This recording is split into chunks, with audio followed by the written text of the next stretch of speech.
ప్రభువైన యేసుక్రీస్తు నుండి కృపయు సమాధానము మీకు కలుగునుగాక. ఆమేన్. దయచేసి అందరూ కూర్చోవాలని మనవి.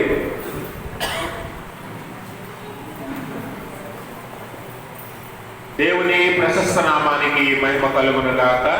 మన ప్రభువు ప్రియరక్షకుడైన యేసు ప్రభుల వారు మనలను మన కుటుంబాలను సంరక్షించి కాపాడి గడిచిన దినాల్లో తన హస్తాల చాటును భద్రపరిచి ఈ శుక్రవారం సాయంకాలం మరొకసారి దేవుడితో గడిపే సమయాన్ని అవకాశాన్ని మనకిచ్చి ఆయన స్తుతించి గణపరిచి ఆయన వాక్యాన్ని ధ్యానించే భాగ్యాన్ని ఇచ్చినందుకే మొదటిగా తండ్రి దేవుడు కృతజ్ఞతాస్తుతులు చెల్లిస్తున్నాను. ఆయన ఆత్మతోనూ సత్యంతోనూ ఆరాధించడానికి కూడి వచ్చిన మీ అందరికీ ప్రభుపేట వందనాలు. అందరికీ వందనాలు. దేవుడు మిమ్మల్ని మీ కుటుంబాలను మెండుగా దీవించును గాక. ఈ దినముగా ఏర్పాటు చేయబడిన లేఖన భాగం మన అందరం చదువుగా విన్నాం. మీకా గ్రంథము 6వ అధ్యాయము 6 నుంచి 8 వరకు ఉన్న లేఖన భాగాన్ని మనం చదువుగా విన్నాము. ఈ మీకా గ్రంథాన్ని మనము ఆలోచన చేసినప్పుడు ఈ మీకా గ్రంథం అంతా కూడా ఆనాటి కాలంలో ఇశ్రాయేలీయుల మధ్యలో మనుష్యులు ఎలాగున ప్రవర్తించేవారో, నీతిని న్యాయాన్ని తప్పి అక్రమముగా అన్యాయముగా దుర్మార్గముగా ఎలా జీవించేవారో ఈ మీకా గ్రంథంలో మనము చూడవచ్చు. వారందరినీ ఉద్దేశించి దేవుడు హెచ్చరిస్తున్నట్లుగా ఈ లేఖనం మనకి కనిపిస్తూ ఉంటుంది. ఎందుకంటే ఇక్కడ దేవుని సన్నిధికి రావడానికి మనుష్యుడు ఎలా ఆలోచన చేస్తూ ఉన్నాడంటే, ఈరోజు చాలాసార్లు మనం ఏమనుకుంటామంటే దేవుని ఆలయానికి ఆదివారం వచ్చింది అనగానే, లేకపోతే శుక్రవారమో లేకపోతే బుధవారమో దేవుని సన్నిధికి వెళ్ళాలి అని అనుకుంటే, మీరు లేదా విశ్వాసులు చాలామంది ఎక్కువ శాతం ఏం ఆలోచన చేస్తారంటే, నేను నా బైబిల్ ఎక్కడ ఉందో చూడాలి. అవునా? ఎప్పుడు ఆదివారం ఎక్కడో మూల పెట్టాను కదా, ఆ బైబిల్ ఎక్కడ ఉందో వెతకాలి. ఆ బైబిల్ దొరికిన తర్వాత ఏం ఆలోచిస్తారు? ఒక 5 రూపాయలు 10 రూపాయలు చిల్లర కోసం ఎదుగుతారు. అవునా? అవి పట్టుకొని దేవుని సన్నిధికి వస్తారు. ఇప్పుడున్న విశ్వాసుల ఆలోచన అలా ఉంటే, ఆనాటి విశ్వాసుల ఆలోచన కూడా ఇంచుమించు అలాగే ఉంది. అందుకని 6వ వచనంలో ఏమంటున్నాడు? ఏమి తీసుకొని వచ్చి నేను యెహోవాను దర్శించును, ఏమి తీసుకొని వచ్చి మహోన్నతుడైన దేవుని సన్నిధిని నమస్కారము చేతును, దహన బలులను ఏడాది దూడలను అర్పించి దర్శించునా, వేల కొలది పొట్టేళ్లను వేలాది నదులంత విస్తారమైన తైలమును ఆయనకు సంతోషము కలుగజేయినా, నా అతిక్రమమునకై నా జ్యేష్ఠపుత్రుని నేను ఎత్తునా, నా పాప పరిహారమునకై నా గర్భఫలమును నేను ఎత్తునా. చూసారా? అంటే పాపం చేసిన మనుష్యుడు, అతిక్రమము చేసిన మనుష్యుడు, దుర్మార్గము చేసిన మనుష్యుడు దేవుని సన్నిధిలో దాన్ని ఎలా కడుక్కోవాలని ఆలోచన చేస్తూ, దేవుని దగ్గరికి నేను ఇప్పుడు ఏం పట్టుకుని వెళ్ళాలి, ఏం పట్టుకొని వెళ్తే నా పాప పరిహారం అవుతుంది, ఏం చెల్లిస్తే నా పాపములన్నీ తొలగిపోతాయనే ఆలోచనలో ఉన్నాడు తప్ప, నేను నీతిగా జీవించాలి, నేను విశ్వాసముగా జీవించాలి, దేవునికి ఇష్టడిగా నేను ఉండాలి అని ఆ విశ్వాసులు ఎవరు కూడా ఆలోచన చేయడం లేదు. ఆనాటి ఇశ్రాయేలీయులు కూడా వారు చేసిన పాపాన్ని బట్టి నామకార్థంగా బలులు అర్పించడానికి దేవుని ఆలయానికి వచ్చారే తప్ప, యథార్థ హృదయంతో దేవుని సన్నిధిని ఎవరు కూడా సమీపించట్లేదు అన్న విషయాన్ని ఈ లేఖనం ద్వారా మీకా మన జ్ఞాపకం చేస్తున్నాడు. మనలో కూడా చాలా మంది విశ్వాసులు ఆలయానికి వెళ్ళాలి అని నామకార్థంగా వస్తున్న వారు చాలా మంది, ఎక్కువ మంది ఉన్నారు. కానీ దేవుని దగ్గరకు నేను వెళ్తున్నాను కనుక దేవునికి ఇష్టడిగా ఇష్టరాలుగా నేను జీవించాలి అనే ఆలోచన చాలా తక్కువ మందికి ఉంటుంది. అందుకనే ఈ గ్రంథంలో, మీకా గ్రంథంలో దేవుడు అసలు మనుష్యుడి నుంచి ఏం కోరుకుంటున్నాడు, లేకపోతే ఏమి దేవుడు ఇష్టపడుతున్నాడు నీ దగ్గర నుంచి అనేది ఈరోజు మనకి జ్ఞాపకం చేస్తూ ఉన్నాడు. నీ దశమ భాగాలు దేవుడు కోరుకోడు, నీ అర్పణలు దేవుడు కోరుకోడు, లేకపోతే నీ కానుకలు ఇవ్వలేనటువంటిది ఏదో కష్టపడి తెచ్చి దేవుని సన్నిధిలో ఇస్తే నిన్ను బట్టి దేవుడు ఆనందించడు. అసలు దేవుడు ఏం కోరుకుంటున్నాడు మనుష్యుడి నుంచి అనేది 8వ వచనంలో ఆయన స్పష్టంగా మాట్లాడుతూ ఉంటాడు. మనుష్యుడా ఏది ఉత్తమమో గమనించండి, నీకు ఏది ఉత్తమమో ఏం చేయబడిందట. ఇప్పుడు మీరు గమనించవలసిన విషయం ఏంటంటే, విశ్వాసిగా అవిశ్వాసిగా నువ్వు ఎలా జీవించినా ఎలా బ్రతికినా దేవుని వాక్యము చాలా స్పష్టం. అందుకే వాక్యం కూడా ఏమని చెప్తుందంటే, భూమి గతించిపోద్ది, ఆకాశం గతించిపోద్ది, కానీ ఆయన మాటలు ఏమాత్రము కూడా గతించిపోవు. కాబట్టి ఆయన మాటలు నిత్యము నిలుస్తాయి కనుక మనం ఒక విషయాన్ని గమనించాలి. దేవుడు ఎంత స్పష్టంగా ప్రతి విషయాన్ని మనకు తెలియజేస్తున్నాడంటే, రేపు పొద్దున్న తీర్పులో నిలబడినప్పుడు ప్రభువా ఇది నేను వినలేదు, ఇది నాకు తెలియదు, ఇది నాకు ఎవరో చెప్పలేదు అని అనటానికి నువ్వు సరిపోకుండా దేవుడు చాలా స్పష్టంగా చెప్తున్నాడు. అందుకే మనుష్యుడా ఏది ఉత్తమమో అది నీకు తెలియపరచబడింది, నీకది చూపించబడింది, నీకది బోధించబడింది, నీకది చెప్పబడింది. అది నీకు కూడా తెలుసు. ఒకవేళ అది నాకు తెలియదు ప్రభువా, నేను అలాగే జీవించడానికి నాకు అది ఎవరు చెప్పలేదు అని అనటానికి సరిపోవు నువ్వు. అంటే తీర్పు ఎంత భయంకరంగా ఉంటుందో ఒకసారి ఆలోచన చేయండి. దేవుడు ప్రతి విషయాన్ని, ప్రతి చిన్న విషయాన్ని ఎత్తి చూపించి నీకు తెలియజేస్తున్నాడంటే తీర్పులో నువ్వు మాట్లాడటానికి ఏముండదు, ఇంకా నువ్వు సంజాయిసి సమాధానం చెప్పుకోవడానికి ఏముండదు ఇంకా తీర్పులో. అందుకనే ప్రతి విషయాన్ని ఇప్పుడే నీకు తెలియపరుస్తున్నాడు, నీకు తెలియదని అనటానికి లేకుండా. అందుకే మనుష్యుడా ఏది ఉత్తమమో అది నీకు తెలియపరచబడి ఉన్నది. ఏంటది? న్యాయముగా నడుచుకొనుటయు, కనికరము ప్రేమించుటయు, దీన మనస్సు కలిగి నీ దేవుని ఎదుట ప్రవర్తించుటయు.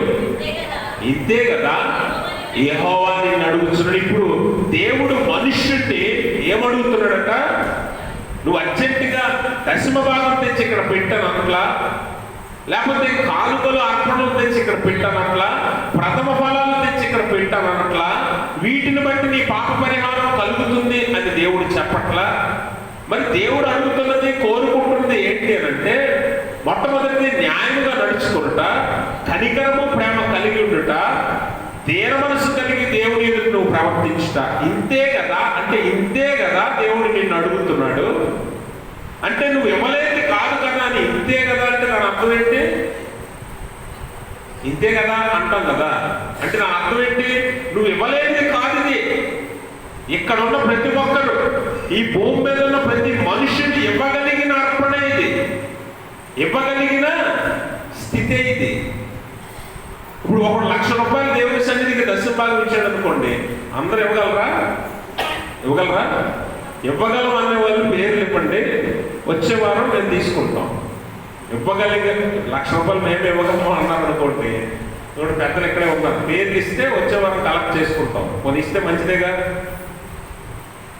ఒకవేళ ఒకడు ఒక బంగారు వస్తువుని దేవుని సన్నిధికి ఇచ్చాడు, అందరూ ఇవ్వగలరు? ఇక్కడ ఉన్న వాళ్ళందరూ ఇవ్వగలరా?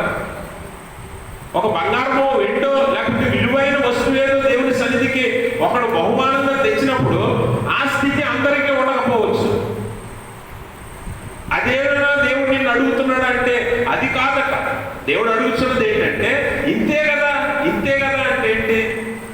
నీ దగ్గర బస్తా బియ్యం ఉన్నాయి, అందులో నుంచి ఏం చేస్తావు? దేవుడికి నువ్వు ఏం చేస్తావు?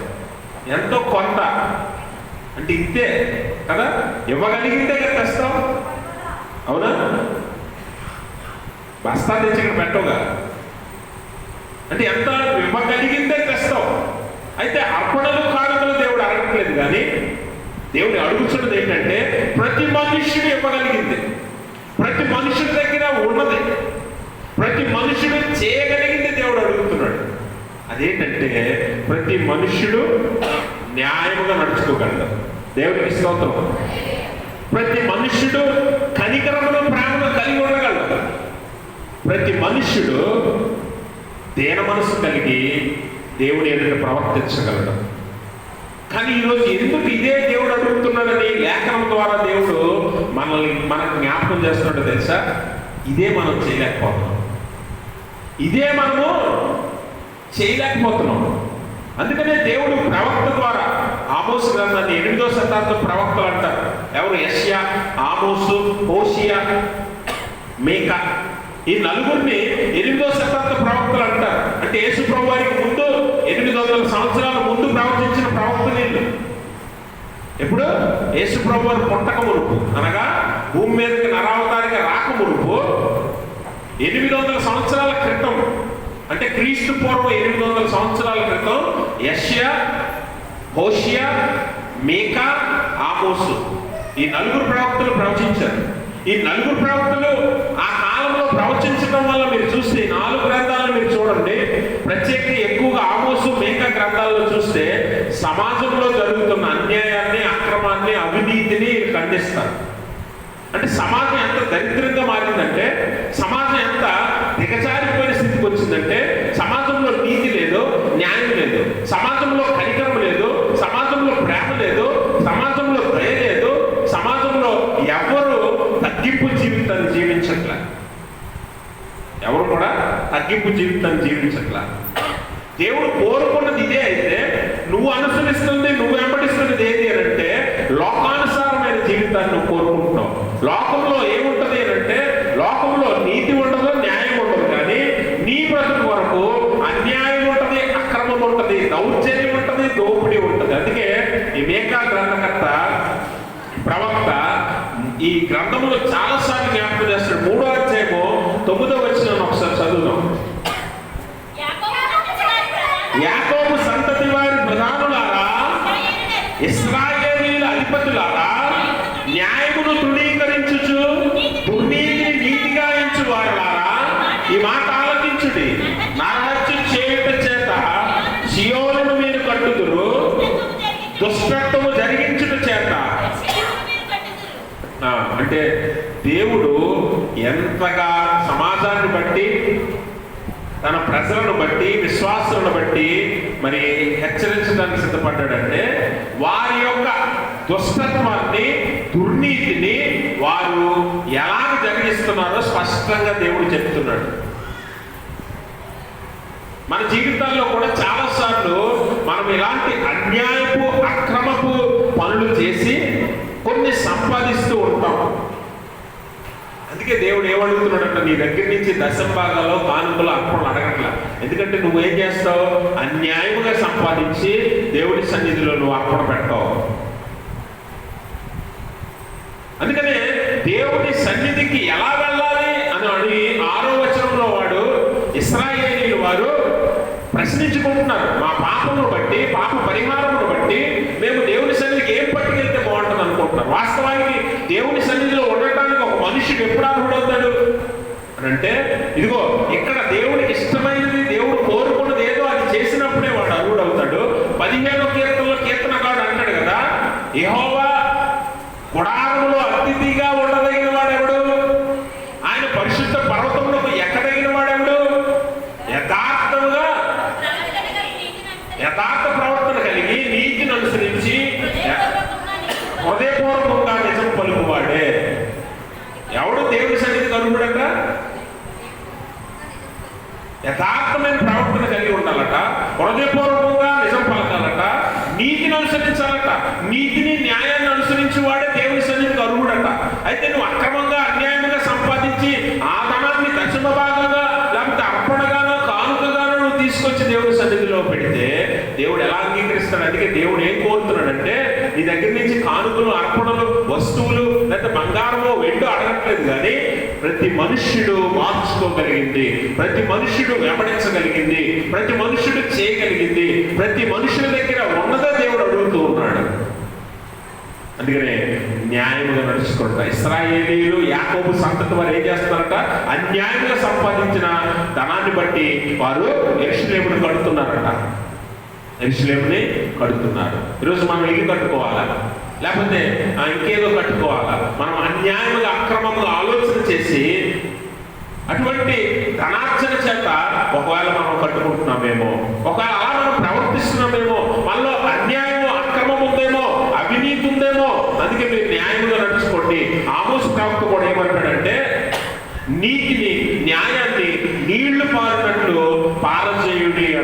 ఎందుకంటే నీతి లేదు, న్యాయం లేదు. ఆమోసు గ్రంథంలో మనం చూసినట్లయితే మరి ఎంత భయంకరమైన స్థితిలో ఆనాటి స్థితిగతులు ఉన్నాయో మనం ఇక్కడ జ్ఞాపకం చేస్తాడు. ఆమోసు గ్రంథంలో మనం చూస్తే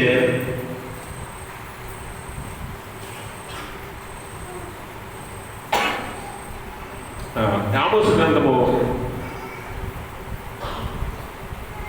5వ అధ్యాయము 11వ వచనం చూడండి అమ్మా.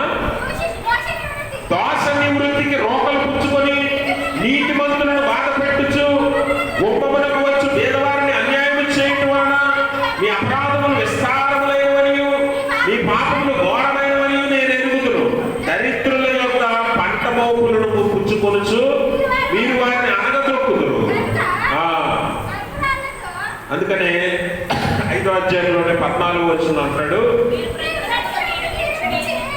24వ వచనం, నీళ్లు పారినట్లు న్యాయము జరుగునీయుడి గొప్ప ప్రవాహము వలె నీతిని. ఎందుకంటే సమాజంలో విశ్వాసుల్లో నీతి లేదు, న్యాయము లేదు. వాటిని ఎలా జరిగించాలంట? నీళ్లు పారినట్టు జరిగించాలంటే వాటిని జరగనీయండి, వాటిని అడ్డుకోవద్దు. సెలయేరుని పారే నీళ్ళని ఎవడో అడ్డుకోడు కదా. అలాగే మీరు వాటిని ప్రవహింపనివ్వండి, వాటిని నీతిని న్యాయాన్ని యథావిధిగా జరగనీయండి, దాన్ని అడ్డుకోవద్దు. కానీ యూదా వంశస్థులు ఇశ్రాయేలీయులు ఏం చేస్తున్నారట? ఈరోజు మనమైనా సరే మన సమాజంలో మీరు చూడండి, నీతి న్యాయం నీకు కనిపించదు. ఈరోజు అన్యాయమే న్యాయంగా కనిపిస్తుంటారు చాలా మందికి. ఈరోజు అవినీతే నీతి అనుకుంటున్నారు ఈరోజు. ఎందుకంటే ఆ నీతికి అవినీతికి, న్యాయానికి అన్యాయానికి వ్యత్యాసం లేకుండా చేశారు. అందుకే ఈరోజు న్యాయము జరగడము మనం ఎక్కువగా చూడలేకపోతున్నాం. ఎందుకంటే మనుషులలో నీతి తప్పిపోయి ఉన్నారు.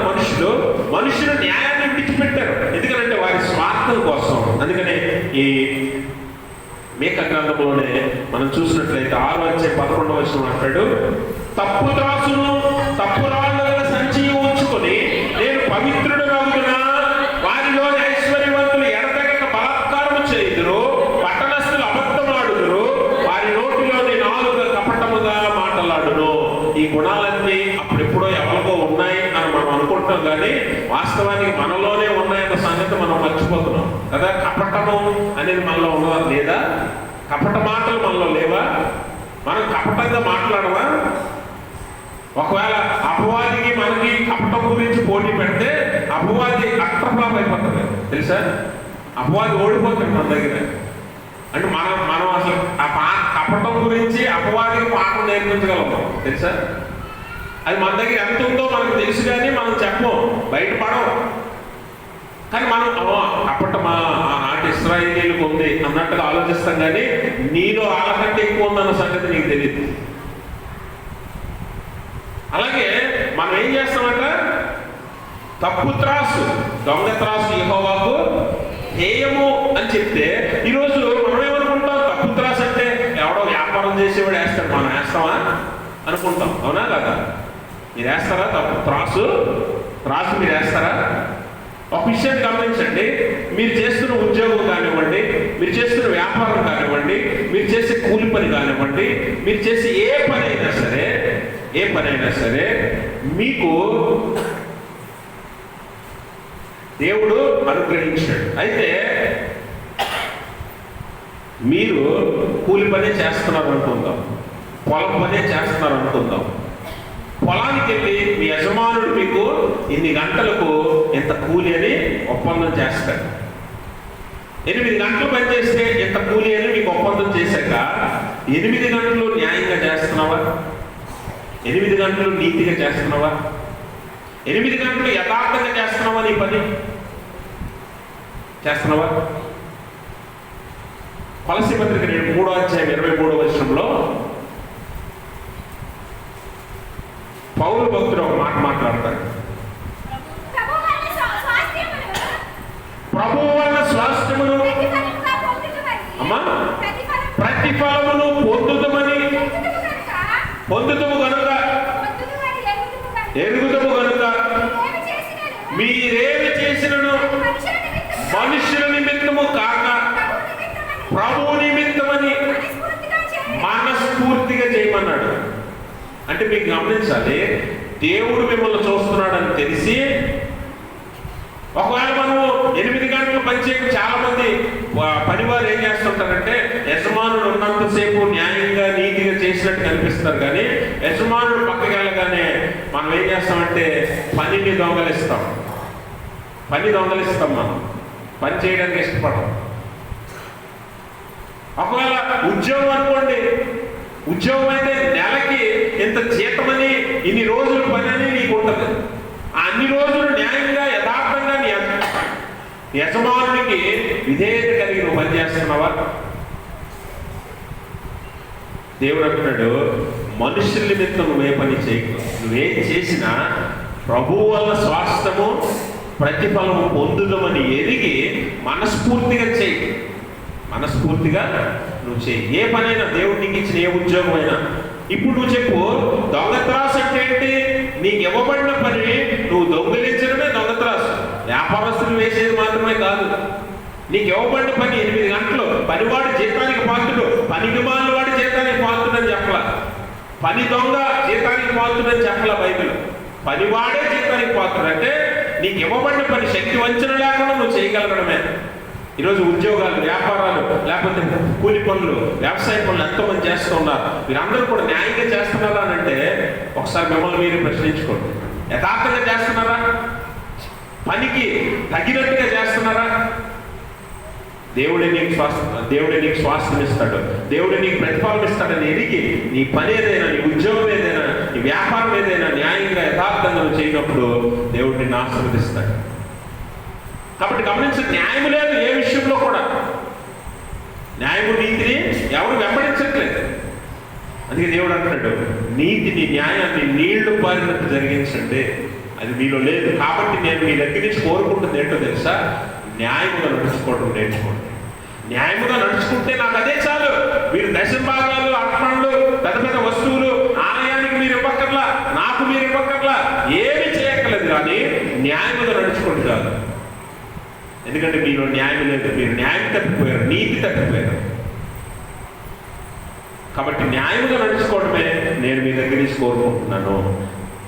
యెషయా గ్రంథం 1వ అధ్యాయం 17వ వచనం చదవండి. స్పీడ్గా చదవాలి. ఒక చదవండి. కీడు చేయటం మాని మేలు చేయి నేర్చుకోండి. న్యాయమును జాగ్రత్తగా విచారించండి. శిక్షించబడు వారిని, హింసించబడు వారిని విడిపించండి. తండ్రి లేని వారిని, తండ్రి లేని వారికి ఏం చేయమంటున్నాడు? న్యాయం తీర్చండి. విధవరాలి పక్షంగా వాదించండి, వ్యాజ్యమాడండి. ఇది దేవుడు ఏం కోరుకుంటున్నాడట? న్యాయం అంటే ఏంటట? న్యాయం అంటే నీకు సంబంధించింది కాదు. నేను న్యాయవంతుడిని, నేను నీతి పరుడని నువ్వు చెప్పుకుంటే సరిపోదు. ఎందుకంటే అది నీకు సంబంధించిన విషయం కాదు. నువ్వు పొరుగు వారితో ప్రవర్తించే విషయాన్ని బట్టి నువ్వు నీతిమంతుడువా న్యాయవంతుడువా అని తేలుతుంది. అందుకే యెషయా ప్రవక్త ఏమంటాడంటే, హింసించబడి వారిని విడిపించండి, తండ్రి లేని వారి పక్షంగా వారికి న్యాయం తీర్చండి, విధవరాలి పక్షంగా మీరు వ్యాజ్యమాడండి అంటున్నాడు. ఈరోజు ఇందాక మనము మేకా గ్రంథంలోనే 6వ అధ్యాయం 11వ వచనంలో చదివాం కదా. వారు ఏం చేస్తున్నారట? వారిలోని ఐశ్వర్యవంతులు, 12వ వచనం, వారిలోని ఐశ్వర్యవంతులు ఎడతెగక, ఇప్పుడు డబ్బున్న వాళ్ళు ఏం చేస్తున్నారట? డబ్బున్నవాడు బలత్కారం ఎవరిని చేస్తాడు? డబ్బున్నోడు చేయడు. ఎప్పుడు డబ్బున్నోడు కలిసిపోయి డబ్బు లేనోడిని బలత్కారం చేస్తాడు. అంతే కదా? అదే కదా జరుగుతుంది ఇప్పుడు సమాజంలో. ఆనాటి సమాజానికి ఈనాటి సమాజానికి పెద్ద తేడా ఏం లేదు.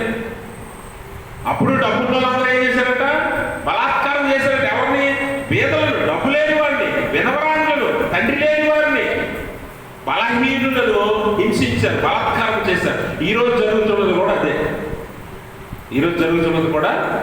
ఈరోజు మనం పెట్రోల్ బంకుల్లో, లేకపోతే షాపుల్లో, ఎన్నోసార్లు ఎక్కడో చాలా చోట్ల న్యూస్ న్యూస్లో చదువుతాం కదా, పలానా పెట్రోల్ బంక్లో మోసం, పలానా డిపార్ట్మెంటల్ షాప్లో మోసం. ఇవన్నీ ఎక్కడి నుంచి వచ్చాయట? ఇవన్నీ ఎక్కడి నుంచి? ధనవంతులు అందరూ కలిసి బలహీనుడిని బలాత్కారం చేస్తున్నారు, పేదవాడిని బలాత్కారం చేస్తున్నారు, వాడిని అణగదొక్కుతున్నారు. అందుకే యెషయా ప్రవక్త ఏమంటాడంటే, పేదవారి పక్షంగా నువ్వు ఉండు, తండ్రి లేని వారి పక్షంగా నువ్వు ఉండు, విధవరాల పక్షంగా నువ్వు ఉండు, అదే న్యాయము. అందుకే యెహోవా పేదల పక్షపాతి అని వాక్యం చెబుతుంది.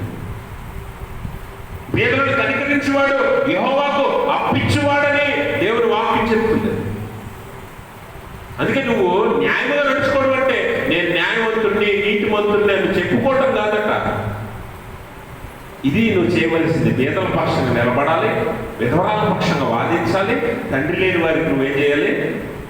న్యాయం తీర్చాలి.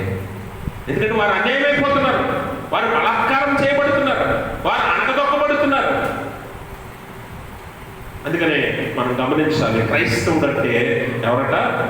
క్రైస్తవుడు అంటే Christianity is a voice to the voiceless. అంటే మాట్లాడలేని వారి పక్షంగా మాట్లాడేది క్రైస్తవ్యం. న్యాయం దొరకని వారికి న్యాయం అందించేది క్రైస్తవ్యం. క్రైస్తవ్యం అంటే ఇక్కడ చర్చిలో కూర్చొని ఆరాధించి పాట పాడి వాక్యం వినేసి వెళ్ళిపోయేది కాదు క్రైస్తవ్యం. అందుకే క్రైస్తవ్యం అంటే ఒక సముద్రం లాంటిదట. అందులోనికి దిగితే లోతు తెలుస్తూ ఉంటుంది.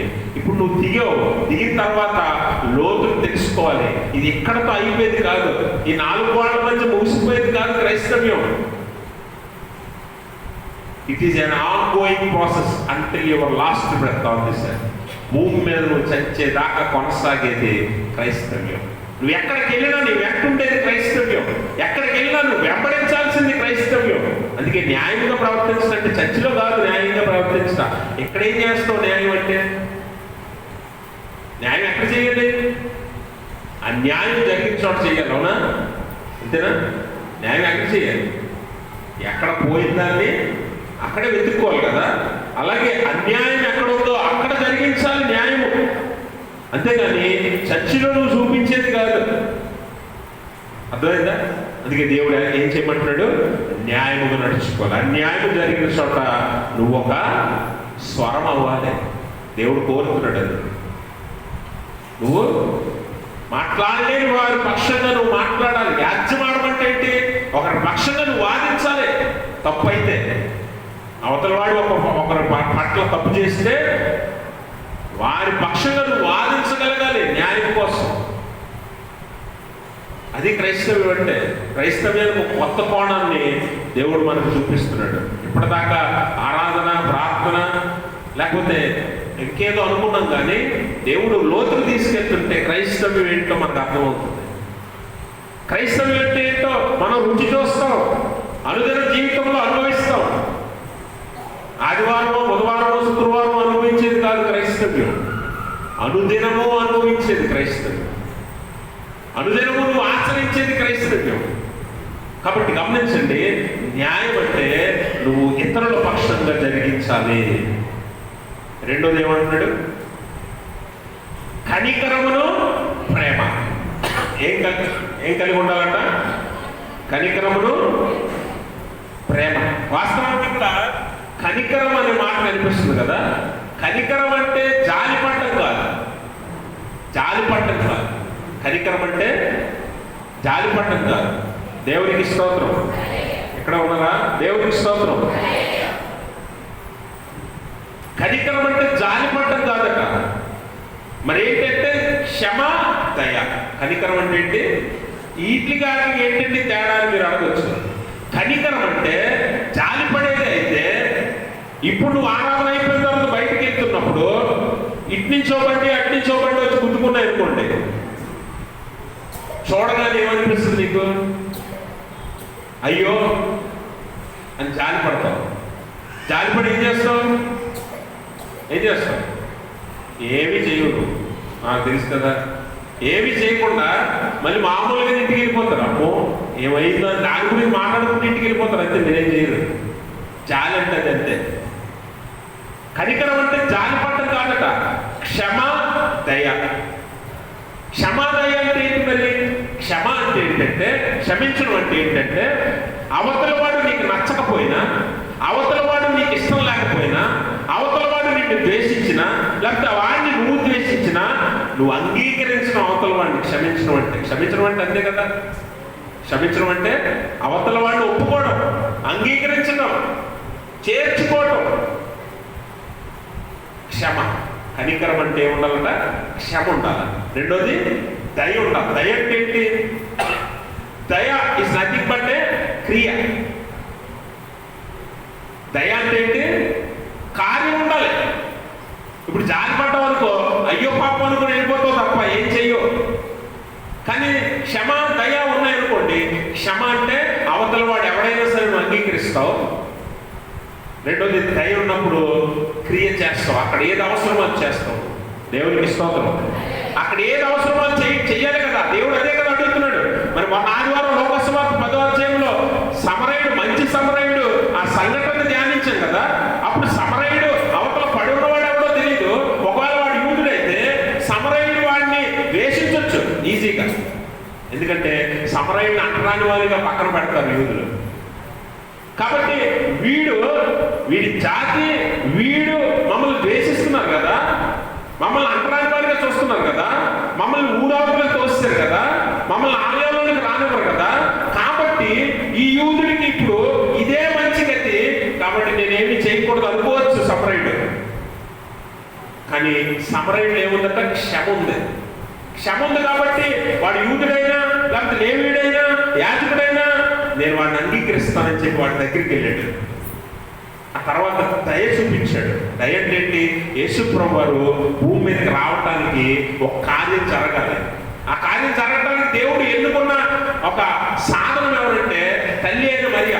తల్లి అయిన మరియ దగ్గరికి గాబ్రియల్ దూత వచ్చి, గాబ్రియల్ దూత అంటాడు, దయాప్రాప్తురాలా, దయ పొందినదానా నీకు శుభము.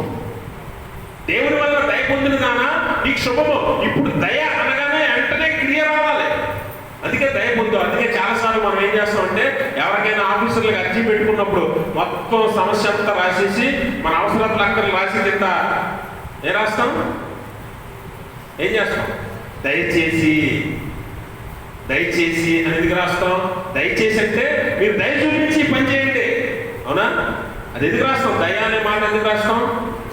దయచేసి మాకు ఈ కార్యాన్ని చేసి పెట్టండి అని రాస్తాం కదా. అందుకని దయ పొందడం అంటే క్రియ కనిపించాలి అక్కడ. ఇప్పుడు సమరయుడు అతని మీద ఆ క్షమాగుణం చూపించాడు. వెంటనే దయ చూపించాడు అతని మీద. దయ చూపించి ఏం చేశాడు? అతన్ని ఎత్తుకొని గాయాలు కట్టి పోటపొలం అన్నింటికి తీసుకెళ్ళాడు. అంటే క్రియ కనిపించింది. ఇప్పుడు నిన్ను దేవుడు ఏమడుగుతున్నాడు అంటే, కనికరము అంటే ఏంటంటే క్షమ, దయ, తర్వాత ప్రేమ. అసలు ఇది లేకపోతే కనికరము, క్షమ, దయ ఏమి ఉండవు. ప్రేమ అనేది లేకపోతే ఇవేమి ఉండవు. అందుకనే ప్రేమ కూడా ఉండాలి. ప్రేమతో పాటు కనికరం అంటే క్షమ లేకపోతే దయ రెండు కలిసి ఉండాలి. అంటే క్రియలు కనిపించాలి. ప్రేమిస్తూ నువ్వు క్రియలు చేస్తూ క్షమాగుణం కలిగి ఉండాలి. యేసుప్రభు వారు ఏ గుణాలైతే కలిగి ఉన్నారో ఆ గుణాలను నువ్వు కలిగి ఉండాలని దేవుడు కోరుకుంటున్నాడు. అందుకనే కనికరము, ప్రేమను కలిగి ఉండు. యేసుప్రభు వారు మన మీద కనికరం పడ్డాడు. యేసుప్రభు వారే మనకు తండ్రి ఉన్నాడు కనుక, అందుకని లోకసువార్త 6వ అధ్యాయము 36వ వచనంలో అంటాడు, మీ తండ్రి కనికర్మ గలవాడు కనుక మీరును కనికర్మ గలవాడే ఉండండి అంటాడు. మీ తండ్రి ఎవరు? కనికర్మ గల దేవుడు. అంటే క్షమాగుణం కలిగిన దేవుడు, దయ కలిగిన దేవుడు. అందుకే కదా శిలువ మీద అందరినీ క్షమిస్తూ ఆయన పలుకుతున్నాడు క్షమాగుణం. మొట్టమొదటి మాట, తండ్రి మీరేం చేస్తున్నారో మీరు ఎరుగురు కనుక వీరులను క్షమించండి. క్షమ, దయ, మనందరి మీద దయ చూపించాడు కనుక సర్వమానవాళి కొరకు ఆయన ఒక కార్యం చేస్తున్నాడు. ఏంటది? శిలువ బలి అర్పణం. దేవునికి స్తోత్రం. ఈ కార్యం ద్వారా మానవులందరి మీద దయ చూపించాడు ఆయన. వాడు వీడు అనేది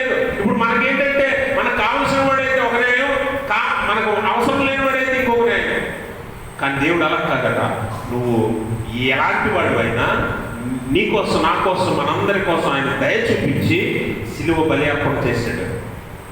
కాబట్టి గమనించండి, క్రీస్తు సారూప్యంలో నువ్వు జీవించాలని చాలా స్పష్టంగా మేక గ్రంథకర్త ద్వారా దేవుడు నేర్పుతున్నాడు మనకి. క్రీస్తులో ఏ గుణాలు ఉన్నాయో అవి మీరు నేర్చుకొని అలవర్చుకొని వాటినే నాకు చూపించండి, అదే నాకు చాలు, అదే నేను నిన్ను అడుగుతున్నాను, అదే నేను మనుషులను అడుగుతున్నానని దేవుడు తెలియజేస్తూ ఉన్నాడు. కాబట్టి గమనించండి, కనికరం మన దగ్గర ఉండాలి, ప్రేమ మన దగ్గర ఉండాలి. ఈరోజు ప్రేమ ఒకప్పుడు పల్లెటూరులో ఇప్పుడు కూడా ఉండొచ్చు. ఏవి ఉమ్మడి కుటుంబాలు ఉన్నాయా? సగల ఊపి తగల కూపుతున్నారు అంటే ఉన్నాయి, ఉండేవి, ఇప్పుడు లేవు అన్నట్టుగా చెప్తున్నారు. ఉన్నాయి ఇప్పుడు ఉమ్మడి కుటుంబాలు, నీకు ఇద్దరు కొడుకులు, ముగ్గురు కొడుకులు పెళ్లి చేసి ముగ్గురు కుటుంబాలు ఎక్కడే ఉంటున్నాయి మీతో? ఒకప్పుడు అలా ఉండేవా కదా? ఉన్నాయా? ఇప్పుడు న్యూక్లియర్ ఫ్యామిలీస్ అంటే అమ్మా నాన్న ఇద్దరు పిల్లలు, అమ్మా నాన్న ఒక కొడుకు, అమ్మా నాన్న ముగ్గురు పిల్లలు, అంతే. అంతకుమించి ఎవరు రాడు. అట్నుంచి అత్తగారిని చేర్చుకోరు, ఇట్నుంచి అమ్మగారిని చేర్చుకోరు, ఇట్నుంచి ఆడపడుచుని చేర్చుకోరు, ఇట్నుంచి బామ్మద్దుల్ని చేర్చుకోరు. ఎవరిని ఇంట్లోకి రానివ్వరు, మీ నలుగురే ఉండాలి. అదే కదా ఇప్పుడు అవుతుంది, అదే కుటుంబాలు కదా. ఇప్పుడు ఎవరు మీ మధ్యలోకి రాకూడదు. ఏం లేదు ఇప్పుడు, దెర్ ఈజ్ నో లవ్. ప్రేమ అనేది కుటుంబాల్లో లేవు.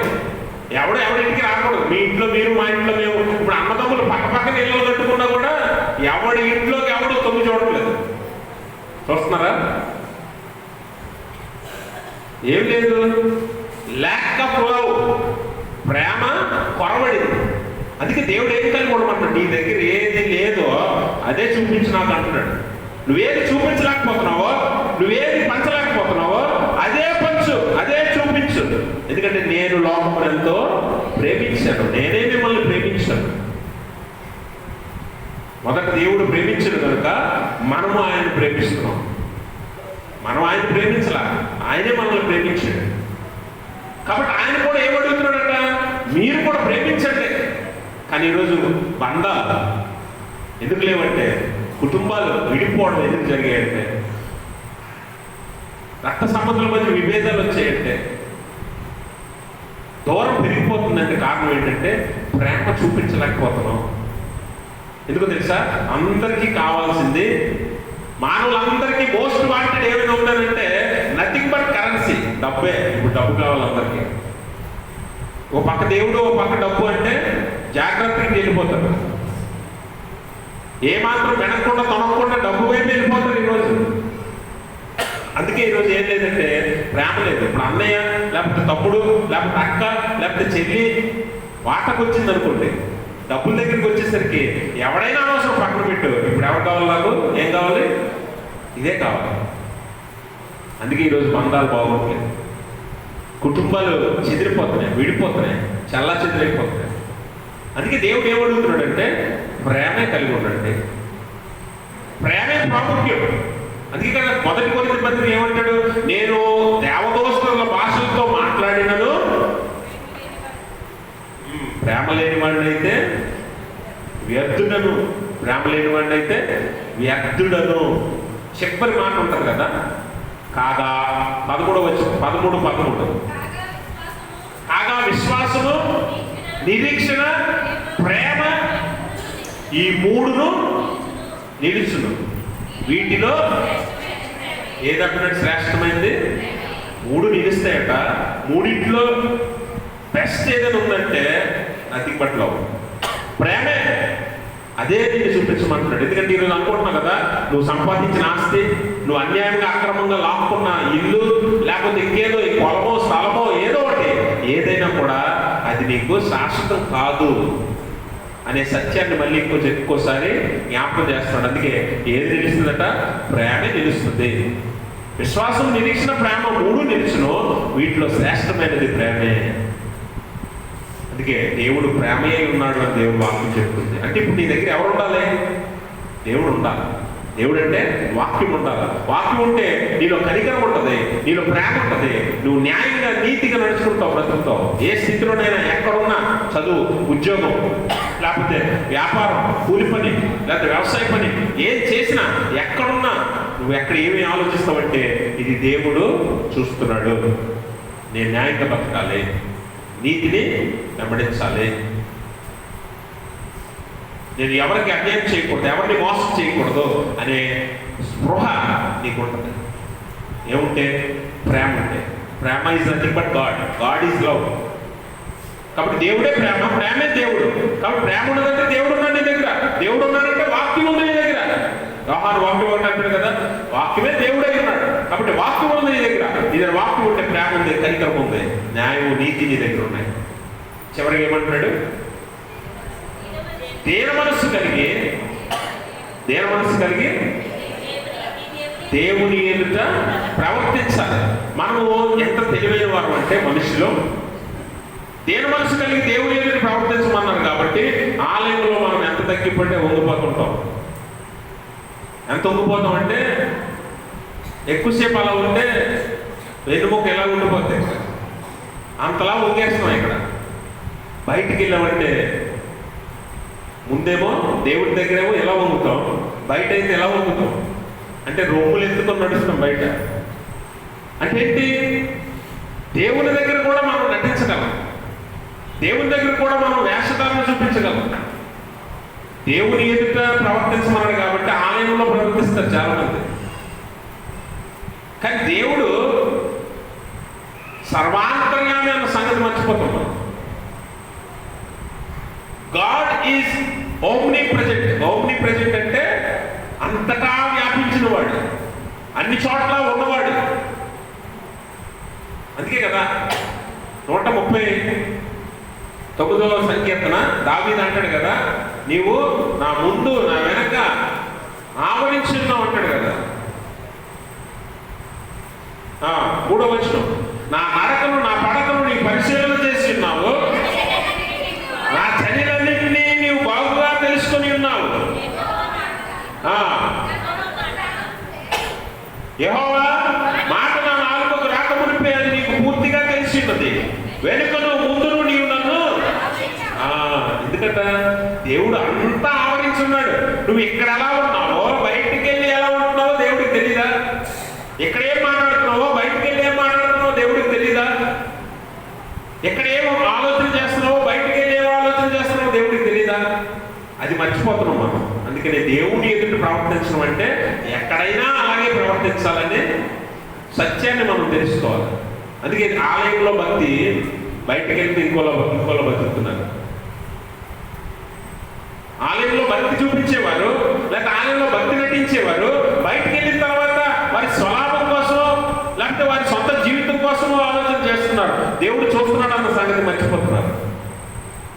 అందుకే నువ్వు వ్యాపారం చేసినా, ఉద్యోగం చేసినా, ఇంకేం పని చేసినా కూడా ఇందాక అన్నాం కదా, Colossi 3:23 చదివినట్టు నువ్వేం చేసినా దేవుడు చూస్తున్నాడని, దేవుడు నీకు స్వాస్థ్యము ప్రతిఫలం ఇస్తాడని నువ్వు మనస్ఫూర్తిగా దేవుడికి చేసినట్టు, దేవుడి కొరకు చేసినట్టు చెయ్యి ఏం చేసినా. అందుకని దీన మనస్సు అంటే ఏంటంటే తగ్గించుకొని బతకాలి. ఎక్కడ? ఆలయంలో కాదు, అన్ని చోట్ల. దేవుడికి స్తోత్రం. అన్ని చోట్ల ఎక్కడైనా సరే తగ్గింపు కలిగి ఉండాలి. దావీదు అంటున్నాడు, నువ్వు నా ముందు నా వెనక ఆవరించున్నావు, నా నడక నా పడక నువ్వు పరిశీలిస్తున్నావు. నేను నీకు మరువైన వాడిని కాను. అందుకే నాకు కింద ఇంకా 7వ వచనంలో ఏమంటాడంటే, నీ ఆత్మతో నుండి నేను ఎక్కడికి పోదును, నీ సన్నిధి నుండి నేను ఎక్కడికి పారిపోదును, నేను ఆకాశంకి ఎక్కిన నీవు అక్కడ ఉన్నావు, నేను పాతాళం ముందు పండుకొన్న నీవు అక్కడ ఉన్నావు. ఇంకా చాలా చెప్తున్నాడు. అంటే ఎక్కడున్నా దేవుడు నిన్ను చూస్తున్నాడు. నువ్వు ఎక్కడున్నా దేవుడికి మరుగు కావు. కాబట్టి గమనించండి, మనం చాలా జాగ్రత్తగా ప్రవర్తించాలి. ఎలాగట? దీన మనస్సు కలిగి, దీనత్వం కలిగి ప్రవర్తించాలి. యేసుప్రభు వారు ఎంత తగ్గించుకున్నాడంటే, దీనత్వం పాఠం మనకు ఎంత లోతుగా నేర్పుతున్నాడంటే యేసుప్రభు వారు, ఆయన మానవాతీతుడు. ఎలాంటి వాడు దేవుడు? మానవునికి అందనివాడు. మానవాతీతుడు అంటే మానవునికి అందనివాడు దేవుడు. అందనివాడు అంటే చాలా పెద్దవాడు దేవుడు. మన ఆలోచన చెప్పున మనం ఏమనుకుంటామంటే దేవుడు కూడా మనలాగే ఉంటాడేమో అనుకుంటాం. దేవుడు మనకు తన స్వరూప స్వభావాన్ని ఇచ్చాడు, అంటే తన గుణాలను లక్షణాలను మనకి ఇచ్చాడు.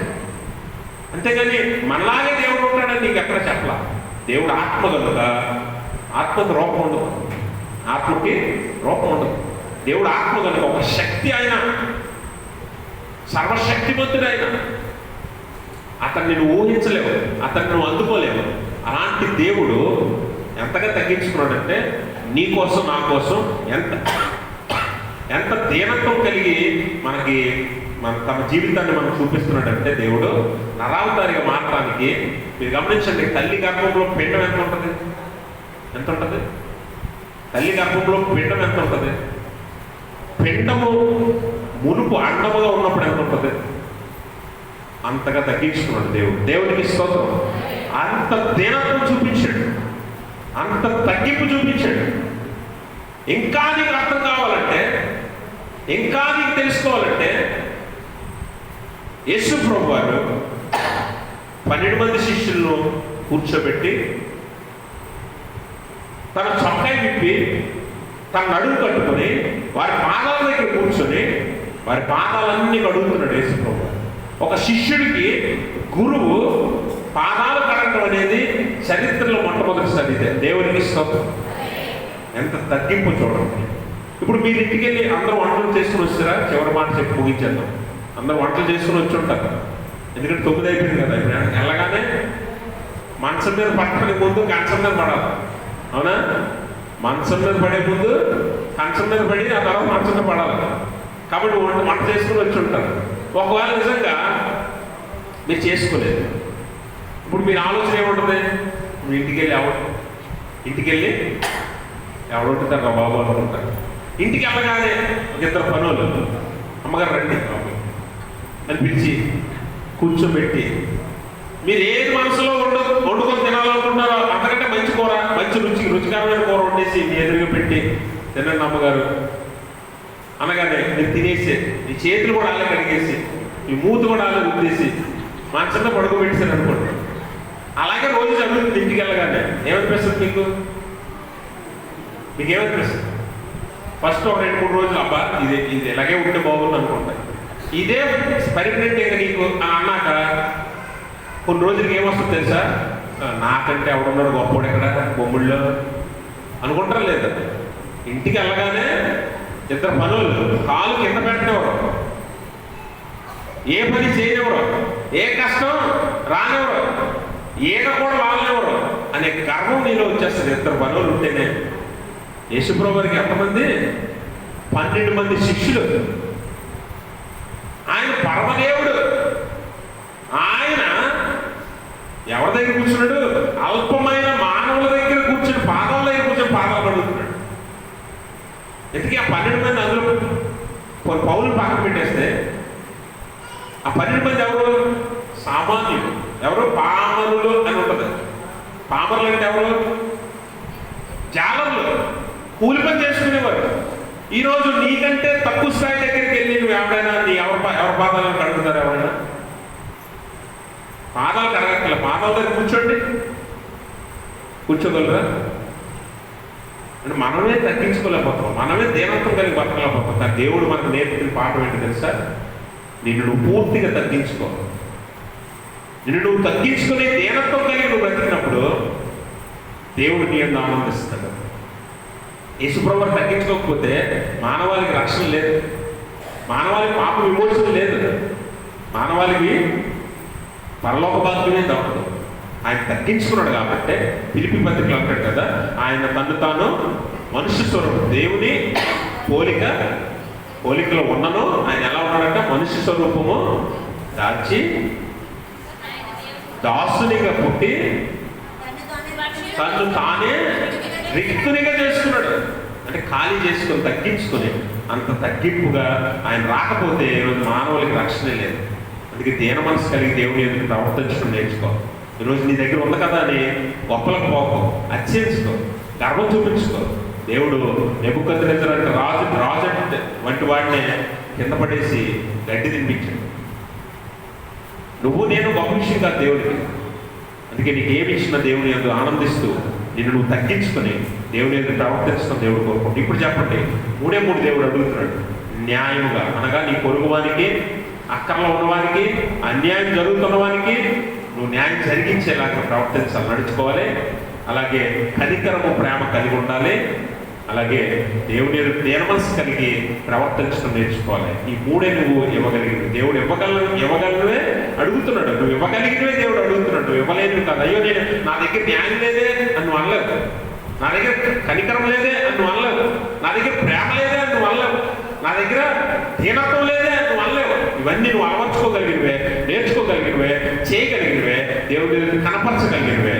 అలాగ నువ్వు చేసినప్పుడు దేవుడు నిన్ను ప్రేమిస్తాడు, దేవుడు నిన్ను అంగీకరిస్తాడు, దేవుని సన్నిధిలో నిన్ను ఉంచుతాడు.